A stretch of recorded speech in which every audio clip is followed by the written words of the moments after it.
tá atrelando salvação à identidade é o texto. Agora, o texto diz assim, meus queridos. Essas pessoas A salvação não... é pela graça. Crente ligado, o pau quebrou em um debate com o pastor César Cavalcante e um pastor da Igreja Inclusiva.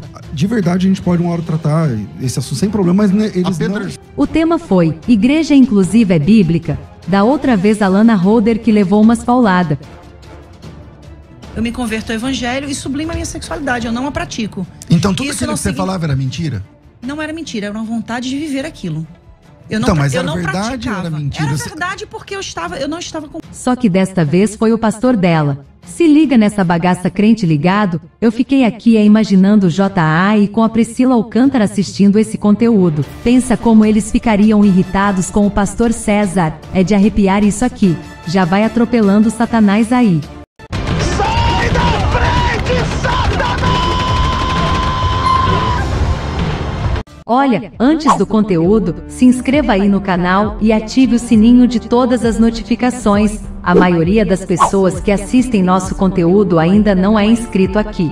Não estou acreditando que você que está vendo agora não se inscreveu. Aí não vale, né, crente ligado? Nos ajude a crescer aí, poxa. Aproveite também para deixar um like e compartilhar o máximo que puder. Sem enrolação agora, vamos para o conteúdo de hoje. Olha, crente ligado, antes do conteúdo temos algo de extrema importância para você. Existem pessoas na internet que estão faturando em dólar com um trabalho honesto e seguro. Com esse trabalho você pode ganhar de 100 a 200 dólares por dia. No final do vídeo você terá acesso a um mini curso gratuito, onde será revelado como trabalhar em casa e fazer bons rendimentos na internet 100% seguro e 100% honesto. Então fique até o final. Igreja inclusiva é ou não bíblica? O que o senhor quer dizer com essa expressão afirmativa e inclusiva? O que seria, dentro da sua perspectiva, para a gente poder avaliar essa questão e, em seguida, dizer se a considera bíblica e por quê? O termo afirmativo é diferente, conceitualmente falando, difere do termo inclusivo. Afirmativo significa que nós afirmamos a dignidade das pessoas, independente da sua orientação sexual ou da sua identidade sexual. Todos e todas têm uma identidade que é digna diante de Deus, e isso não leva em conta a sua identidade sexual. Isso é ser afirmativo. E ser inclusivo é você acolher, é você receber. E receber com todas as prerrogativas de todas as outras pessoas, não fazendo nenhuma diferença se a pessoa tem ou não tem um tipo de comportamento sexual que seja normativo da sociedade. Então, nós temos uma igreja que é afirmativa, que, em outras palavras, nós reconhecemos a dignidade das pessoas com uma orientação sexual diferente da nossa, e nós os incluímos como membros e como participantes e como pedras vivas no templo espiritual que é a igreja. Agora, a outra pergunta que você me fez, que é o tema do nosso debate, é se uma igreja inclusiva é bíblica.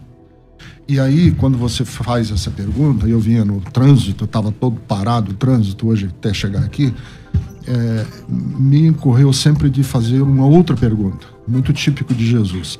Ele não respondia, ele fazia outra pergunta. E a pergunta que eu faço é: o que é uma igreja bíblica?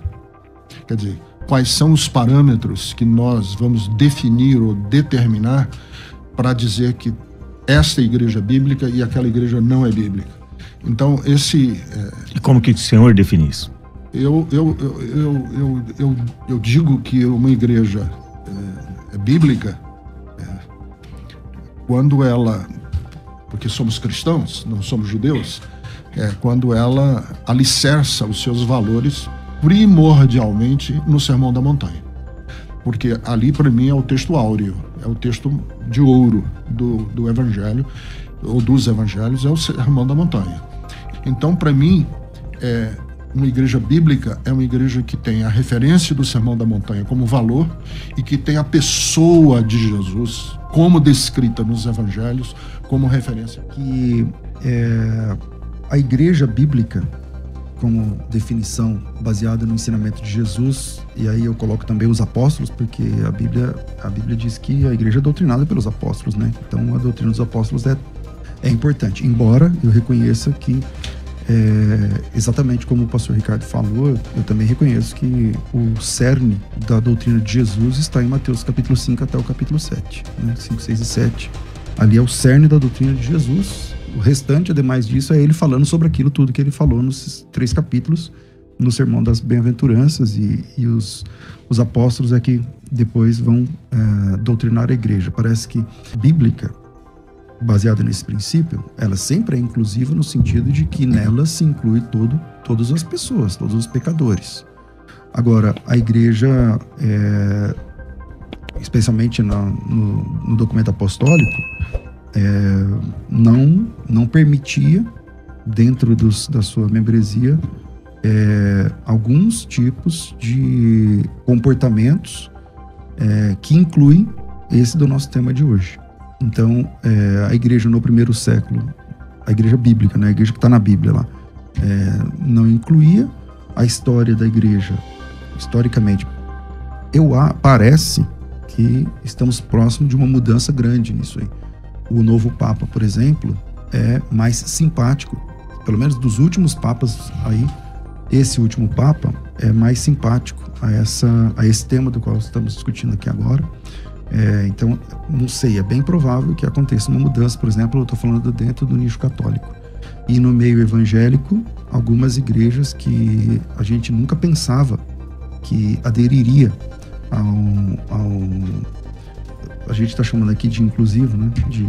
Tornando-se uma igreja inclusiva do ponto de vista do comportamento sexual humano, aderem também hoje. Agora, ser inclusivo significa que todos os pecadores vindos de todos os tipos de pecados são bem-vindos. Todos os seres humanos vindos de todo tipo de comportamento são bem-vindos. É verdade. Esse é o chamado, né? Agora, a igreja cristã, historicamente falando e biblicamente falando, a igreja da Bíblia lá do primeiro século, a igreja apostólica, ela tinha resistência, né, quanto a esse tipo de comportamento.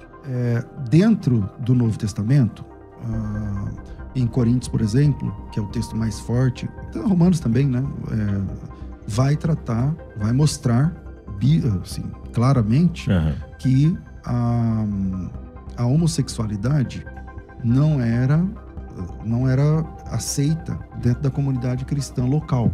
Isso o apóstolo Paulo diz, deixa eu ver aqui o texto. E isso reproduzindo os textos do Antigo Testamento. Os injustos não herdarão o reino a ideia de Deus, da impureza sexual. Não vos enganeis, nem impuros, idólatras, adúlteros, efeminados, sodomitas, ladrões, avarentos. Que ele usa esses dois termos, né? Essa tradução não está correta. É a atualizada. É a Bíblia atualizada. Não, eu digo nos originais. Você diz do termo malakoi. Não está se referindo à homossexualidade. E Sodoma e Gomorra não tem absolutamente nada a ver com homossexualidade. Sodoma e Gomorra era a cidade que estava querendo ter sexo com anjos que estavam hospedados na casa de Ló. Os anjos eram... É verdade, mas os anjos vistos por eles eram jovens, rapazes. Sim, mas... Então, na cabeça deles era homossexual. A intenção deles era essa, né? A intenção era homossexual. Não, a intenção não era homossexual. A intenção era ter...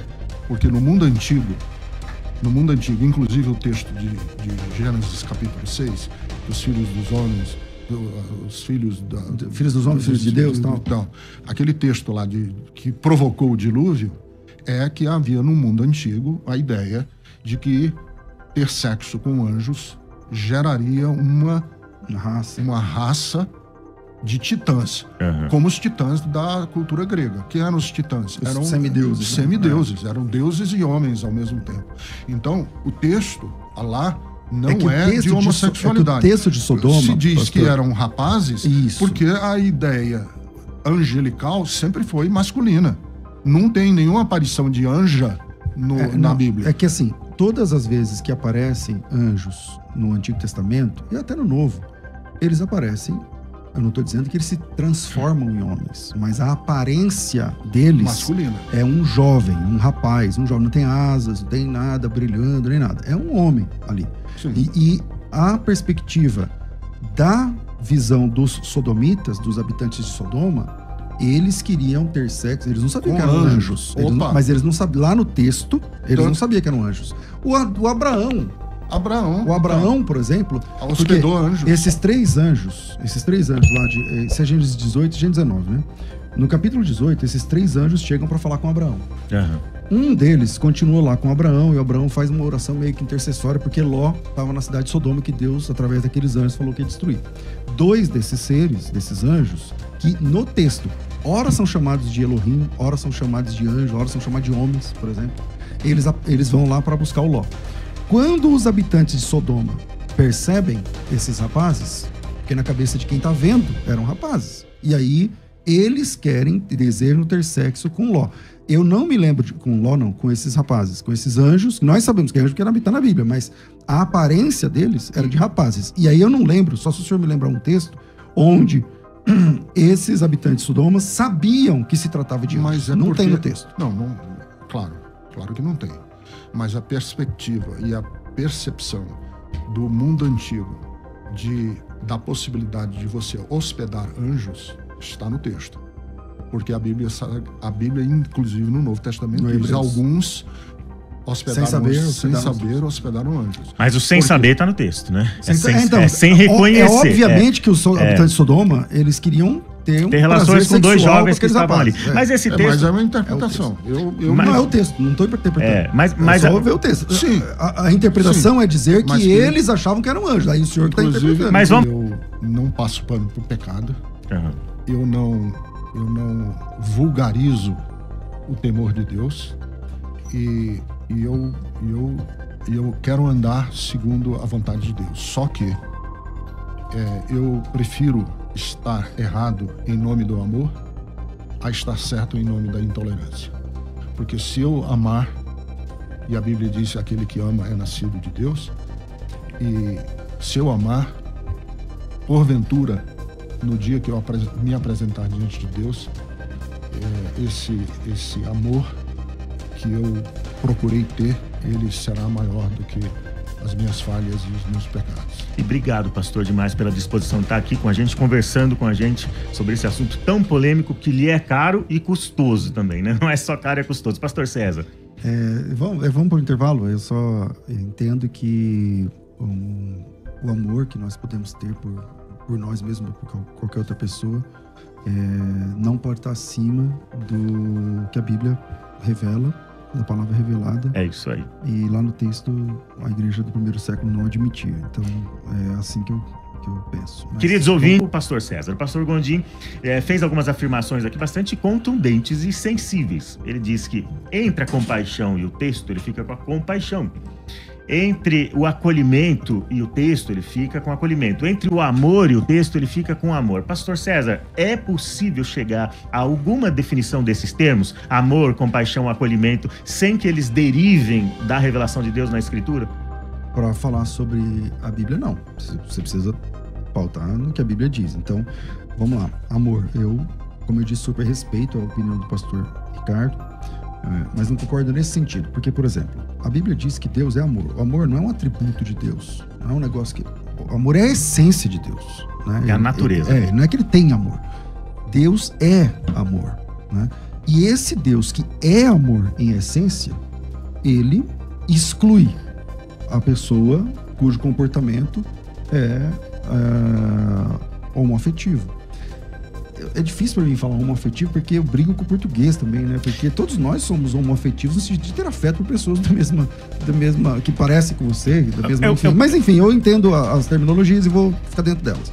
Mas esse Deus que é amor em essência, nas páginas do Antigo e do Novo Testamento, ele disse que esse comportamento não é aceitável. Então, como diversos outros, né? Mas, pastor, então, para definir esses termos, por que o termo homoafetivo é caro para pastores, teólogos, autores que defendem a união entre pessoas do mesmo sexo numa espécie de casamento, ou seja, uma união exclusiva e duradoura?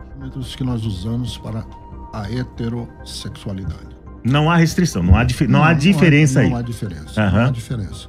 Porque nós entendemos, e eu entendo, nós entendemos o corpo de pastores da Bethesda, e estamos educando e ensinando a Bethesda a entender também, porque nem todos, obviamente, não há um consenso, não há uma unanimidade, mas e por conta disso nós perdemos milhares de pessoas. Eu entendo que não existe inerentemente nada que seja imoral de uma pessoa que se entende, que sabe que é homossexual e que tem atração afetiva e sexual por uma outra pessoa. Agora, inerentemente, você pode dizer o seguinte: isso não é admissível, eu não admito, Paulo não admitiu. Não vou discutir, eu não discuto. A postura da Bethesda é essa. A postura da Bethesda é essa. Na sua igreja, pastor César, qual que é a postura em relação à pessoa que se apresenta ali, que começa a congregar, que se interessa pela igreja e é homossexual ou homoafetivo? A mesma que o pastor Gondim defendia até pouco tempo atrás. Porque eu já vi ele acho que é um texto, né, que ficou bastante famoso, inclusive do pastor Ricardo. Eu não sei quantos anos, mas uns 15, 20, sei lá, bastante tempo. Ele escreveu um texto. Eu sou signatário daquele texto. Eu entendo que a igreja, ela acolhe? Toda a igreja, historicamente falando, toda a igreja, não pode ser a Deus é amor, que é tida como mais hard, assim, no sentido de primeiro ela acolhe, primeiro ela acolhe. Não. Todas as pessoas são bem-vindas em todas as igrejas. Todas as igrejas, eu imagino. Todas as igrejas entra lá um casal de homossexual na Deus é amor. Que eu tô mas há uma restrição. Hard, se ela avançar no ministério, para fazer parte da igreja, se tornar membro, ser batizado. Exatamente. Para frequentar, todo mundo é bem-vindo na igreja. A igreja é o lugar mais inclusive que existe. Deixa eu falar. A gente usar os textos autoritativos da Bíblia para validar a nossa fé e prática, sem levar em conta o contexto histórico, cultural, temporal do texto, a gente tem os salmos precatórios que são terríveis, estão lá na Bíblia. Mas no que diz respeito Você tem, por exemplo, o capítulo 5 do livro de Números, que é um dos textos mais misóginos que você pode ler, que é sobre a lei do ciúme. O cara tá com ciúme, tá com suspeita de que a mulher o traiu, e tem todo um ritual lá que ela tem que cumprir. Se ela sofre a pena de morte ou não vai depender do resultado desse ritual, né? Desse ritual, dela beber e tal. E eu acho assim, incrível o texto. Como ele é assimétrico, é que se ela foi inocente, o cara que levantou a suspeita contra a esposa, tudo bem, não sofre nenhuma penalidade. Fez a mulher passar por uma vergonha pública, fez a mulher passar por um monte de coisa. Não, é inocente, tudo bem, vamos embora. Agora, é possível alguém falar em nome da igreja. Falar assim, a igreja tem que fazer uma... Por quê? Porque tem igrejas e igrejas, tem pastores e pastores, abordagens e abordagens, teologias e teologias, histórias e histórias. É muito complexa essa questão. Mas no grosso modo a igreja errou muito em relação a isso? Que igreja está falando? É difícil, eu não tô nesse ponto para falar né, em nome disso. Eu não falo, eu falo em nome de meu próprio nome só. Então, eu falo por mim, nunca destratei uma pessoa, nunca... Embora eu entenda que esse comportamento seja condenado pelas Escrituras. Então, na Bíblia Sagrada, isso está textualmente vinculado a uma perícope que fala sobre salvação. Eu não estou falando, mas naquela época, porque os gregos, porque não sei o quê. Tudo bem, eu entendo que o texto se acomoda dentro da cultura, língua e tempo em que foi escrita, porém, o texto no qual essa perícope está colocado, ele está falando sobre salvação eterna, sobre ir ou não para o céu, entende? Então, isso é difícil. Se ir ou não para o céu e a graça alcançou, então, se a graça alcançou, ele está salvo pela graça. Então vamos lá. Aonde a Bíblia diz naquele texto lá que a graça alcançou, pastor? Essas pessoas. Então é uma interpretação sua, entende? Vamos dar um passo atrás. Existem basicamente 6 textos na Bíblia que falam sobre a homossexualidade. Na minha opinião, esses textos estão vinculados a relações de poder e a paganismo cultico, prostituição cultica. A mim. Quando Paulo fala em Romanos, ele está ali falando de comportamento de prostitutas culticas. capítulo 2 de Romanos. Então, calma aí. De verdade, a gente pode uma hora tratar esse assunto sem problema, mas eles apedrejar não são... um adolescente que foi desobediente aos pais eles não em praça são, pública, está na Bíblia. Então, mas eles não são... O senhor aí é relativizar. Então, não estou relativizando, não. O senhor está pegando um texto que não é o tema do assunto. Não, eu só estou dizendo que trazendo como se... Mas se assim, a gente usar essa regra e essa régua, o fato é que o senhor está diante de um texto bíblico alocado numa perícope que fala de salvação. E salvação é pela graça, e você está atrelando salvação a uma identidade. Não, quem está atrelando salvação à identidade é o texto. Agora, o texto diz assim, meus queridos. Essas pessoas a salvação é pela graça, não vem de vós, e quem salva é Jesus. Verdade. Mas o texto... Agora eu quero aproveitar, nós estamos partindo para o segundo fim do nosso programa. Que não são dignos do reino de Deus, entende? Então eu entendo aqui como salvação. Quem não é digno do reino de Deus, nós estamos partindo aqui para o... Se sinta amado, se sinta amada. Você que ama Jesus, eu tenho o maior respeito pelos homossexuais que amam Jesus e insistem em frequentar a igreja. Para mim, eles têm mais fé do que eu. Porque se eu fosse excluído e fosse discriminado e fosse olhado de soslaio, como muitas pessoas são nas igrejas evangélicas, eu jamais colocaria meus pés lá. Eu jamais pertenceria. E o simples fato de você querer frequentar uma igreja, isso mostra muito para mim o tanto que você quer amar a Deus, quer servir a Deus e quer ser do Senhor. Respeito, super respeito a opinião do pastor Ricardo, de mais pessoas que pensam diferente. É uma questão que a mim não me parece claro nas escrituras essa permissão, porque temos textos claríssimos, né, muito claros ali, caminhando contra essa possibilidade. É o que eu tenho a dizer sobre isso, mas a transformação na pessoa de Jesus, se você pegar qualquer aplicativo, coloca lá, testemunho de transformação, você vai achar quilos e quilos e quilos e quilos, muitos. Comente aqui, crente ligado, a sua opinião sobre o que você acha de tudo isso. Queremos ler aqui o seu comentário. Agora aquela oportunidade para você fazer uma renda pela internet sem sair de casa, um trabalho honesto e seguro. Esse aqui é mais um depoimento de uma aluna do Thiago Gomes. Ela fez seus primeiros $60, está feliz demais e você também pode conseguir, mas corre que você tem apenas 9 dias. Essa chance logo vai acabar. Chame o Thiago Gomes que ele vai te enviar uma aula grátis. Clique no link fixado e chame ele no WhatsApp.